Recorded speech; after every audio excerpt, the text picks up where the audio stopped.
අලිංගික ප්‍රජනනය කියන්නේ පරිණත ජීවියෙක් කියන්නේ හොඳ දෙයක්. පරිණත ජීවියෙක්ගේ ඇති බීජාණු හෝ අන්තක කොටස් මොනවද?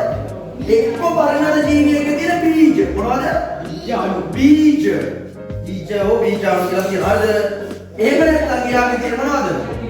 ඔය අතු කෑලි වගේ මම උදාහරණයකට තව වර්ධක කොටස් තියෙනවා. මේක කියන මොනවද?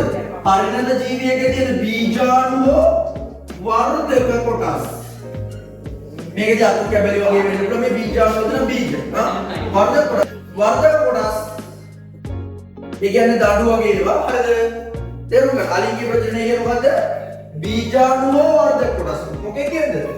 පරිණත ජීවියෙක්. ඒ කියන්නේ හැදිලා ඉවර වුණු පරිණත වෙච්ච ජීවියෙක්ගේ තියෙන එක්ක බීජාණු හෝ වර්ධක කොටස් මගින් නව ජීවියෙකු බිහි කිරීම නැත්නම් ඇතිවීම නව ජීවියෙක් ඇතිවීම කියනවා අලිංගික ප්‍රජනනය කියලා. තේරුණාද?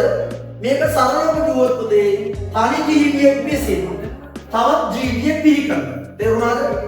මේකට දෙන්නෙක් දායක වෙනවද?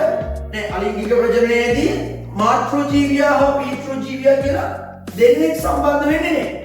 මේකෙදි සම්බන්ධ වෙන්නේ මාතෘ ජීවියා විතරයි. මාතෘ ජීවියා තුළ තියෙන බීජාණු එහෙම නැත්නම් වර්ධක කොටස.